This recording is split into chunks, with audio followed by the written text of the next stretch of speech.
When I first opened up Lightroom, I had no idea what the hell I was doing.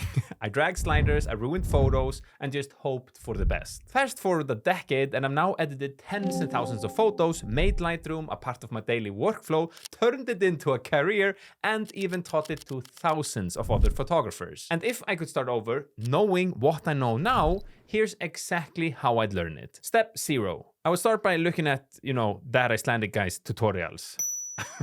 I'm serious. And that brings us to step 1. This step, I've noticed most beginners just skip, and it will come back to bite you. The library tab, I know it isn't sexy at all, but if you take it seriously from the start, you will save yourself years of frustration.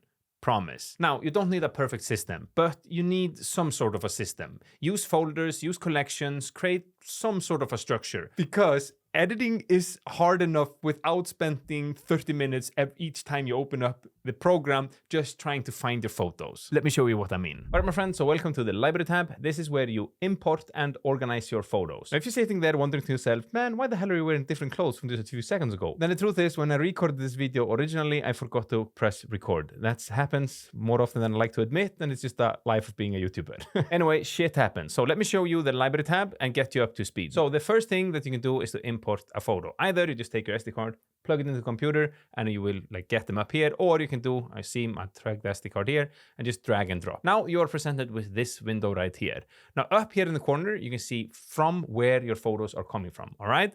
And then it goes an arrow, and you can see in the middle what you want to happen with the photos. You want to copy them as GNG or copy them. And if you were moving photos from an internal or an external hard drive and not an SD card, you would also be able to click move and add. And then you wonder, what does this all mean? What am I going to do with this? Well, you can see the next arrow. You can move it to the destination. So this right here is the destination. You can choose where you want the photos to go from. So as you can see in this example right here, they go from my SD card. I want to copy them and then to my Macintosh. Or I could also to take it and put on another hard drive. Let's just do that for the sake of this tutorial right here. One thing that is important for this specific tutorial is that I'm not going to go in depth in everything, because this is a video about how I would learn Lightroom if I were starting over again. And one thing that I wouldn't do is to get overwhelmed by all the different things. But basically in the file handling, I wouldn't worry about building smart previews, and I would just build a standard preview or minimal if you don't have a lot of space. And then underneath that, you have apply during import. Here you can have some settings or presets, apply during import. Never ever have I touched this and won't ever touch this. You can add metadata too. This I sometimes do.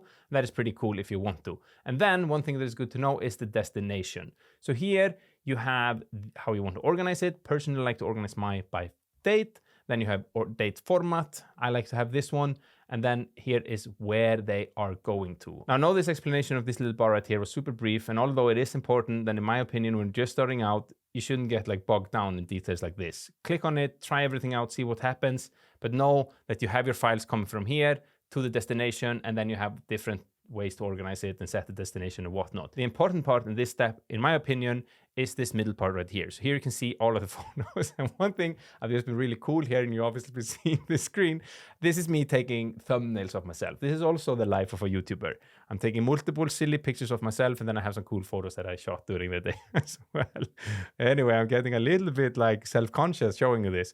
But basically, many photos that you take during the day are completely crap. And a very simple system that you can use, and sometimes I do too, is just to uncheck everything. Then I double click on the first photo, I use the arrow keys, and I go past them like this.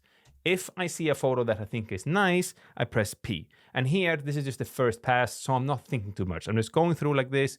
All right, here I'm looking good.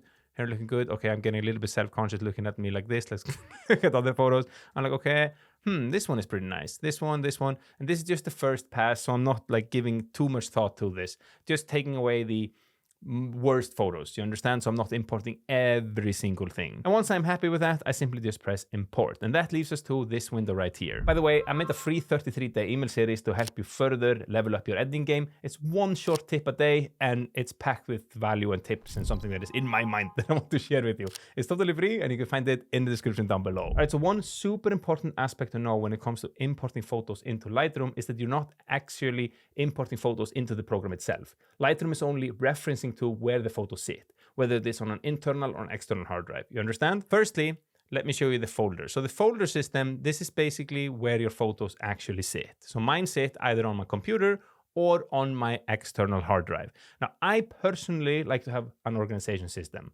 You don't have to go all mayhem, but personally, I like to create these in year. So I have the years, and all you have to do to create these year folders is just to go to folder, see this plus sign, you click it, add folder, and where the photos sit, I just create like new folder, and then I would like 2026 if I wanted to do that, create, and you can say choose, and now you can see I have a 2026 right here. And now I have a one tiny step further. I made a Q2. So I have Q1, Q2, Q3. So if I click Q2 in 2023, click here, you can see the photos that I was shooting here. And then personally, I like to name the photos itself where I was. So here I was in Norway. The way I do this, if you right click, rename. So this is the default, what my folders are named when I import them for the first time. Remember, I had this like year system. Then I just add back where I was shooting. And this helps me know where the photos like are. And the way that you create this is the same. You just create, and then you create subfolders. Very, very, very simple. Just play around with it and you'll figure it out. Then another cool feature to know here too is the collection. So collections are folders that you make within Lightroom itself. So for instance, I have photos from countries, bunch of photos from Iceland, this Japan, Norway, Sweden, and I just made these. It's very simple. You create a collection, and then you can name it whatever you want, and you can drag photos in there. Very nice. Then you know when I go in here that here are all my photos from Iceland, or the photos that I like to have from Iceland. And then you can also create something called Smart Collection, but I'm not going to overwhelm you, my friend, with more information with that. But look it up once you feel that you have a little bit of hang of this. All right, step number 2. When you open up the Develop tab, it can feel pretty overwhelming. There are so many sliders, so many panels, and just so many tools. And if you do not know what they do, it can totally feel like a foreign language. Kanski eins og íslenska. What the hell was I saying there? Icelandic. Did you understand? Probably not. But my friend, here is the thing. You don't have to master it right away. I would personally give myself permission to just play. Be kind to yourself and just push every slider, break some photos, and see what happens. The goal when you're beginning isn't to make perfect edits right off the bat. The goal is just to get rid of that fear, you know? And once you see what everything kind of does, the overwhelm, at least in my opinion, it starts to fade. I got you. So let's jump into Lightroom hand in hand, and we take a look a little bit what the hell this is, you know. All right, my friends, so we are back in Lightroom, and this time we are going to take a look at the Develop tab. This is where all of the fun and the magic happens. This is where we actually edit our photos. And this is where me gets really excited. One of my best parts of the day when I open this program up. Now, the biggest and best tip that I can give you, and something that I wished I'd done more of when I just opened up this program for the first time, is basically just to click on everything and see what it does. Remember when you were a kid and you were learning stuff? You don't really know what you're doing. You just press on everything. That's how we started learning the internet, if you're in my age. And you just clicked around, see what happens, and see what every different thing does. And eventually you understood it and started to learn that way. I feel like now when I'm becoming more of an adult, I get more rigid and I'm like, I don't know how this does. I don't know what to do. But with my kids, I just see them pressing, breaking things, seeing what happens, and that's how they learn. With that being said, once you've gone through that first phase, then I would personally focus most of my attention on the basics, and that is the basic correction, this tab up here. Underneath it, you have the tone curve, then you have the color mixer right here, or HSL sliders, and then you have the color grading as well. This, in my opinion, is the most basic and the most fundamental part to understand. And once you understand this, everything else becomes so much more easier. So to get you up to speed here, then the idea with the basic correction is that here you correct the white balance. You do it up here. You can push in, either make the photo very cool or make it more warm. Of course, you can use these sliders to add some style too. You want to cool down the photo. It's a very easy way to do it using the white balance sliders. But to begin with, I usually like to set a normal white balance. So then I just take a look at the whites and I'm trying to adjust them so they look good. Now, this is obviously a finished editing photo, but like it looked like this in the beginning. But after some tweaking, I made it look like this. But what you can do is, if you have this little pen tool here, if you click it, and you click whatever you want, you're telling your Lightroom that this is the white part. So it's going to make now the sky that I clicked on here, it's going to make it the white part. Then you have the exposure, contrast, underneath that highlight, shadows, whites and blacks. And the cool thing about these sliders is that if you move them to the left, you make them darker, you decrease the effect. And if you move to the right, you increase the effect. And you can always double tap on it to reset it to back to 0, all right? And then of course you have Control Z to you know what, everybody knows that. So underneath that, then you have the texture, clarity, and dehaze. And then you have vibrance, and saturation. These are the color sliders. Saturation is just boosting all of the colors in your photo. You can see here, if I take it up, all of the colors in my photo become very, very, very boosted and very, very intense, and then vice versa in the other direction. And if you're wondering what is the difference between saturation and vibrance, vibrance is a tool that Lightroom created, which is a smart way to boost the more muted colors in your photo. So for instance, that's usually the more colder tones. So take a look at the blue tones in your image. If you move it to 100, they become very, very saturated, and it aims to not saturate as much the more dominant colors. But if we take up the saturation like this, you can now see that the warm tones got a lot of more oomph, because now it's just boosting everything. And usually the oranges and the warmer tones, they are more dominant. So that's just good to know. Then you have the tone curve. This is not an in-depth tutorial on the tone curve, but I would suggest that you take a look at this and learn this. I have multiple tutorials on this, but this video would be so long if I started to like show this in depth. But in essence, this is a super smart tool and a very clever tool to control the tones in your photo, because it gives you a ton of control. Basically, you have this line that you see here, and you can create nodes on it anywhere that you like. And then you can move these nodes in any direction. If you move them up, you see this line in the middle, you move it up, you make this part brighter, move it down, you make it darker. And the cool thing is that this is a correct representation of your photo. This here is the shadow areas, then you have the midtones, then you have the like highlights. And of course, furthest down is the blacks, and the hair up is the white. So take a look at the white parts. If we take and move this here, they become really, really white. Now this tone curve is a little bit whack, but if we make just a simple tone curve where I take away all of these different nodes here, and you see I'm just double tapping on the nodes and they disappear. So here, let me show you. We take the white parts and move it up, and they become extremely, extremely white. Same with the dark parts. We take them down like this, and they become really, really like go down a bit. And if you want to create contrast, you can create what is known as an S-curve. This is the most simple curve ever. You create one node here in the shadow parts, one in the midtones, and then one up here. Then you can raise the one here to make the highlights brighter, and then you can take down the one in the shadows, and now you just made a little contrast. Now this doesn't really work for this photo specifically because I've already edited it, but you get the point, okay? Then underneath it you have the color mixer, and this is the HSL sliders. Now when you open it for the first time, it might look like this for you, or it might look like this. Basically it's just the same, it's just different views. Personally, I like to have the HSL sliders and just see everything at the same time, so that is clicked here. Maybe some people like to first move the hue, then the saturation and luminance. So the hue is basically the color spectrum of each color. So for instance, let's just take the orange hues. If you move them down here, they become very, very, very red. And then we can change them to more of these green tones. Very, very, very cool. And then you can do this to every single hue you want here. The blue, make them more purple, or you make them more towards magenta. Magenta, what am I saying? More towards teal. And then you have saturation as well, and that is the intensity of the colors like I talked about before. So for oranges, we can take the oranges all the way up, or we can mute them a little bit. Or the blue tones, take them all the way up or mute them a little bit. And then you have luminance, which is the brightness of each color. When you move the luminance up, for instance, the blue color, it becomes very, very bright, but it also becomes super washed out. If we move it down, and this would make more sense if you have a little bit more color in them, so we move them down like this, we get a lot more oomph in it, and the color becomes richer, but also more muted. You can see there's a blue in this waterfall, and it just looks a little bit weird when you take the blue all the way down to -100. And then lastly, you have the color grading, and these are so-called color wheels. They might look a little bit intimidating, but they aren't. They're pretty damn simple. So you can have it like, look at that like this, where you see all three, or you can go first to the shadows, midtones or highlights and work on each individually. Now, basically what this is, it allows you to push in any one of these colors into these regions, the shadow regions, the midtones or the highlights. So let me take a look for shadows. If you want to make the shadow cooler and cool just the shadows, you can click and you can just add like this. And now you can see we injected a ton of blue tones into the shadows.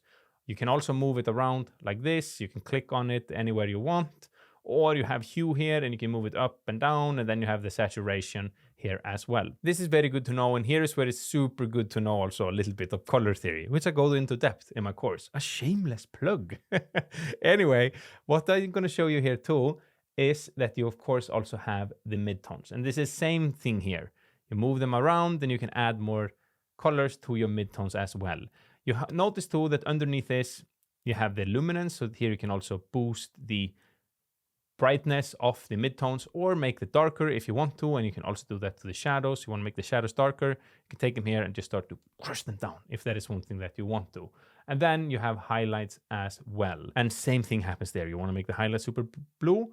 See, we just move them here, and now all of a sudden we injected a ton of blue tones in the highlights. As you can see, this is where you can build a true style and stylize your photos. All right, so step number 3. So presets are absolutely amazing. I use them pretty much every single day. I sell them and I rely on them tremendously to speed up my workflow. And on top of that, they help me keep a consistent style across like thousands of edits. But if I could start over, I wouldn't touch them. At least not right away. And here is why. Presets are a shortcut. And shortcuts don't help if you don't actually understand the road that you're on. Make sense?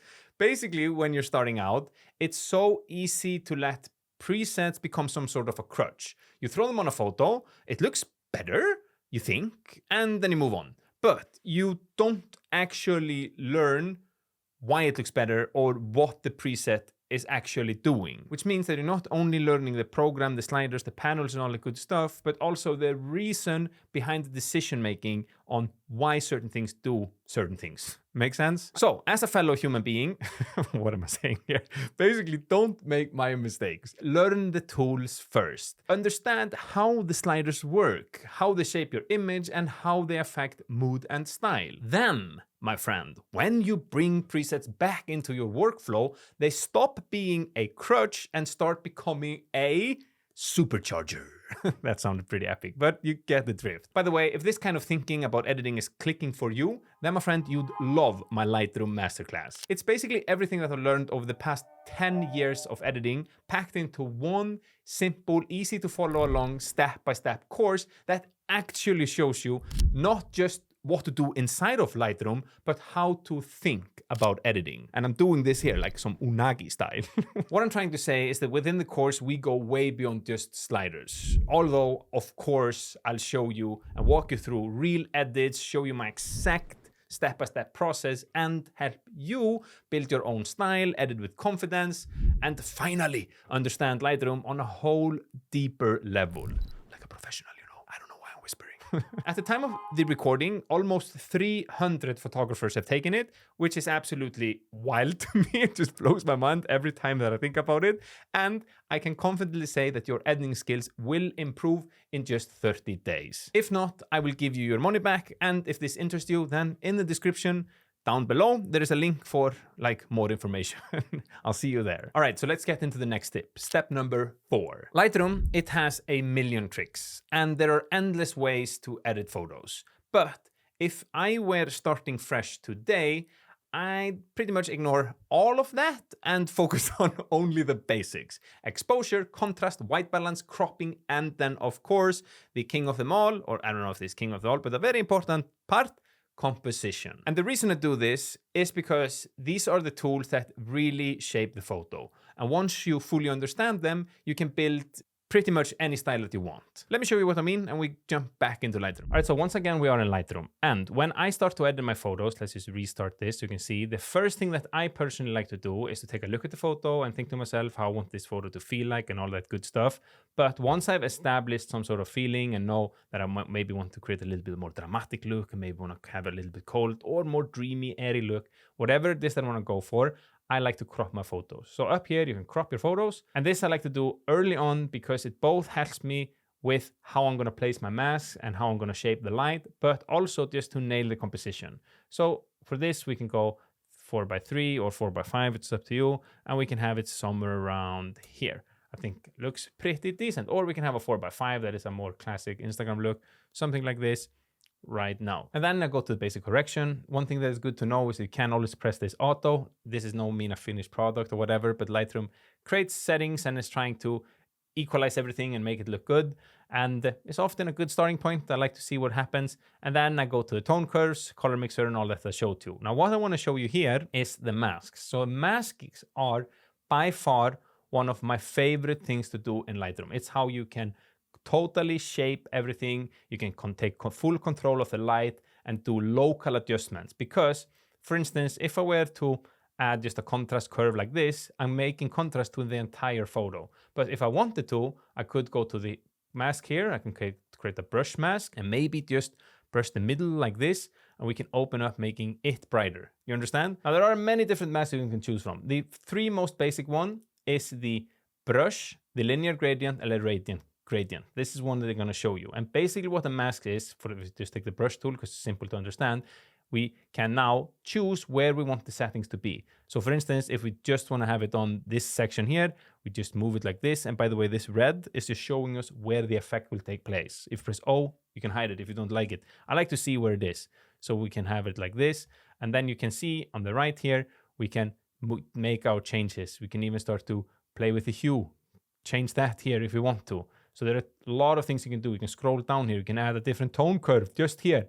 But it's all just happening here locally. Very good to know. The brush tool is basically what it is, a brush. You can brush on anywhere that you want the settings, all right? Can, of course, delete this mask. Don't delete this mask. Then you have a radial filter. It's a circle. So you can create a circle. And now, you can, if we make the middle more bright, we create a circle like this, and then we can open up the exposure a little bit. And you can feather it out. You can see here, if you press H, you see that, and have zero feather, and it looks like this, very, very strange, or we can have it totally feathered. It's up to you and the edit that you are working on. And then you have a linear gradient filter. A linear gradient filter is a mask that looks like this. The effect is strongest at the bottom, and then it gradually becomes less and less and less. So if you take down the exposure all the way, you can see that it's strongest where the mask is at the bottom, and then it gradually becomes less and less and less. And these sliders, my friend, I would play with a ton. And the trick is just to add them and stack them few. So for instance, maybe you want to darken the foreground a little bit here.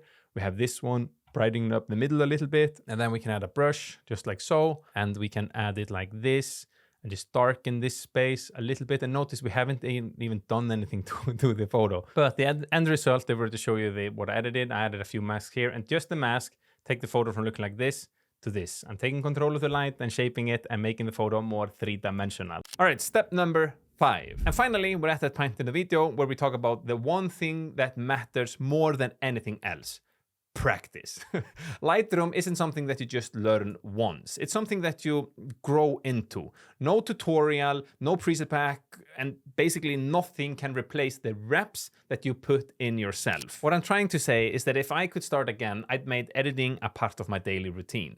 Even just 10 minutes a day, import a few photos, play with them just a little bit, see how far I can push them within the the program, because here's the thing, every edit builds your instincts. With other words, you start to feel how much exposure is too much, and you know exactly what slider to reach for without even thinking. It's just instinctive, you know. I want this to happen. Do it.